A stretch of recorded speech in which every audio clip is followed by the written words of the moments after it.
किसी ने बड़े कमाल की बात कही है कि अगर मैं कहूं कि मुझे किसी की जरूरत नहीं तो ये मेरा अहम है, और अगर मैं कहूं कि सबको मेरी ही जरूरत है तो ये मेरा वहम है।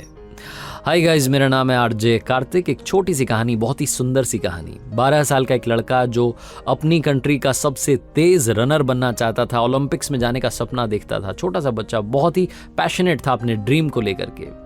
लगातार अपने घर वालों से कहता था कि मुझे सबसे तेज दौड़ने वाला धावक बनना है, रनर बनना है। उसके घर वालों ने भी उसकी ट्रेनिंग रखवाई हुई थी। लगातार ट्रेनिंग कर रहा था, प्रैक्टिस कर रहा था, दौड़ता था, मेहनत कर रहा था और सक्सेस भी मिल रही थी। उस सिटी में जितने इवेंट्स हुए थे, कंपटीशन हुई थी, हर जगह पर वो जीता था। इनफैक्ट जो स्टेट लेवल पर हो रही थी उनमें भी वो मेडल्स जीत रहा था। उसके बारे में मीडिया में काफ़ी कुछ छपता था, उसके काफ़ी सारे इंटरव्यूज़ हो चुके थे। एक बार उस शहर में एक शानदार इवेंट रखा गया, चैरिटी इवेंट था, जिसमें 2 और लड़कों को बुलाया गया। उसी की एज ग्रुप के 12 साल के 2 और लड़के आए उसके साथ में दौड़ने के लिए। बहुत उस इवेंट का प्रचार हुआ, बहुत प्रमोट किया गया। फाइनली बहुत लंबी भीड़, एक तरीके से आप कह सकते हैं, उस इवेंट को देखने के लिए आई।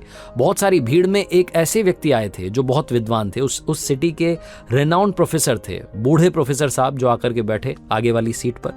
एज अ चीफ गेस्ट उन्हें वहां बुलाया गया था। सारे जो रनर्स थे, 3 लड़के, जिसमें 12 साल का लड़का भी था, ये सब आए, आकर के गुरुजी को प्रणाम किया, आशीर्वाद लिया। उसके बाद में रेस शुरू हुई। सबको मालूम था कि कौन जीतेगा। इसी शहर का वो 12 साल का लड़का जो ओलंपिक्स में जाने का सपना देख रहा था, वो फाइनली जीत गया। 100 मीटर की रेस थी। जैसे ही वो जीता, जोर शोर से उसका नाम वहां पर पब्लिक लेने लगी, हूटिंग होने लगी, सीटियां बजने लगी, तालियां बजने लगी, माहौल बन गया। लड़के में जो कॉन्फिडेंस था, पता नहीं, और मतलब वो एक्स्ट्रा जो है, ओवर कॉन्फिडेंट आप कह सकते हैं, अंदर से और एनर्जी उसके अंदर आई। उसने माइक लिया एंकर से और ओपन चैलेंज दिया कि आप में से अगर कोई है जो मेरे साथ में दौड़ना चाहता है तो आकर के दौड़ सकता है। अब की बार 2 और लड़के आए इस लड़के के साथ दौड़ने के लिए, और इससे बड़े थे, उम्र में बड़े थे। डिफरेंट एज ग्रुप के साथ में लड़का दौड़ने के लिए तैयार था। ओवर कॉन्फिडेंट हो चुका था, लेकिन ये हारा नहीं। जब वो रेस शुरू हुई दूसरी वाली, तो इस बार भी इसी लड़के की जीत हुई। अब की बार फिर से पब्लिक ने इसका उत्साह बढ़ाया, फिर से तालियां बजी, हर कोई खुश था, माहौल बन चुका था कि क्या बात है, हम तो एक रेस देखने के लिए आए थे, यहाँ 2-2 रेस फ्री में देखने को मिल रही है। अब की बार ये लड़का गया, जाकर के वो जो गुरुजी थे, जो प्रोफेसर आकर के बैठे हुए थे, उनको प्रणाम किया और कहा कि सर, देखा आपने, कमाल, 12 साल की एज हुई है, बड़े बड़ों को हरा दिया। वो जो प्रोफेसर थे उन्होंने कहा कि बेटा, एक आखिरी रेस अगर आप मेरे कहने पर दौड़ लें तो मजा आ जाएगा। लड़के का कॉन्फिडेंस 7वें आसमान पर था। उसने कहा, हाँ जी, आप बताइए किन के साथ दौड़ना है। जो बूढ़े प्रोफेसर थे, जो विद्वान थे उस शहर के, उन्होंने अब 2 नए चैलेंजर्स इस लड़के के सामने रखे। एक तो दिव्यांग व्यक्ति थे जिनको दिखता नहीं था, ठीक से दिखाई नहीं दे रहा था, और दूसरी एक बूढ़ी अम्मा थी जिनकी एज काफी हो चली थी, सीनियर सिटीजन थी। उन दोनों के साथ में इस 12 साल के लड़के को दौड़ना था। इसकी तो मतलब हवाइयां उड़ गई, ये एकदम से सारा कॉन्फिडेंस, सारी एनर्जी गायब हो गई। इसने पूछा कि सर, ये क्या हो रहा है, कहां मैं और कहां ये, इनके साथ में रेस करनी है? उन्होंने कहा, हाँ, आपको इन्हीं 2 के साथ में दौड़ना है। तीसरी रेस शुरू हुई, सीटी बजी, इस लड़के ने दौड़ना शुरू किया, दौड़ता चला गया और जाकर के फिनिशिंग लाइन पर पहुंच गया।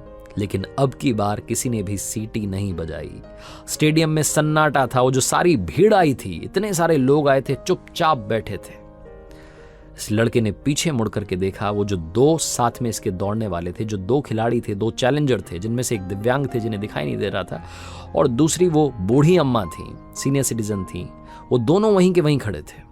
ये दौड़ करके प्रोफेसर साहब के पास गया, जाकर के बोला कि सर, ये क्या हुआ, मैं जीत गया लेकिन किसी ने भी ताली नहीं बजाई, कोई खुशी नहीं दिख रहा है। जो प्रोफेसर थे उन्होंने कहा कि काम करना, अब आप जाना और आपके जो 2 साथी खिलाड़ी हैं उनके साथ में रेस कंप्लीट करना। ये लड़का वापस आया। चौथी बार रेस शुरू हुई। इस लड़के ने दौड़ना शुरू नहीं किया बल्कि चलना शुरू किया, उन दोनों का हाथ पकड़ के। एक तरफ दिव्यांग थे जिन्हें दिखाई नहीं देता था, और दूसरी तरफ बूढ़ी अम्मा थी। अपनी लाइफ की सबसे स्लो रेस में पार्टिसिपेट कर रहा था। धीरे धीरे धीरे धीरे चलता चला गया, बहुत टाइम लगा, लेकिन अब की बार वो 100 मीटर की रेस जो थी, इन तीनों ने साथ में पूरी की, और पूरे स्टेडियम में तालियों की गड़गड़ाहट थी। लोगों ने स्टैंडिंग ओवेशन दिया, लोग सलाम भेज रहे थे, प्यार भेज रहे थे, लगातार तालियां बज रही थी, तालियां रुकी नहीं रही थी।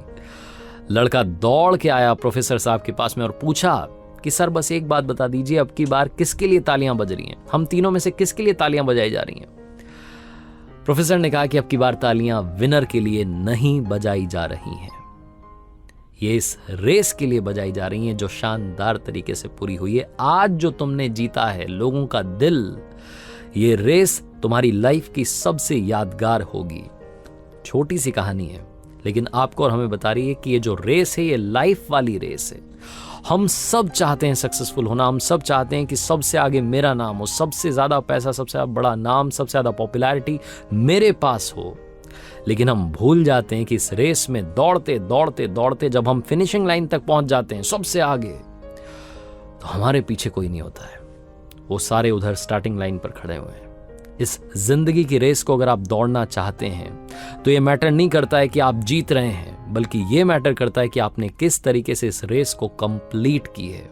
अपने साथ औरों को लेकर के चलिए। इस जिंदगी की रेस को जीतने से ज्यादा इंपॉर्टेंट है इस रेस में पार्टिसिपेट करना, लेकिन अच्छे तरीके से। उन सबको साथ लेकर के चलिए जो आपके साथ हैं। हमेशा जीतना ही सब कुछ नहीं होता है, कई बार लोगों का दिल जीतना, मुस्कान बांटना भी काफी कुछ होता है। अगली बार जब आप रेस में शामिल हों, अपनी लाइफ के बारे में सोचें तो सोचिएगा कि क्या आप इस रेस में सबको साथ लेकर के चल रहे हैं। मीनिंगफुल स्टोरी, बहुत ही कमाल की कहानी, ये मैंने आपके साथ में शेयर की। अगर आपके पास में कोई कहानी है तो आप मुझे इनबॉक्स कर सकते हैं, rjkarthikofficial@gmail.com पर मेल कर सकते हैं, ताकि आपकी भेजी हुई कहानी जल्द आपको अगले सोमवार सुनने को मिले। हर सोमवार सुबह 9:30 बजे देखिए एक नई कहानी मेरे YouTube channel, Facebook page, Instagram handle पर। और हाँ, कर दिखाओ कुछ ऐसा कि दुनिया करना चाहे आपके जैसा।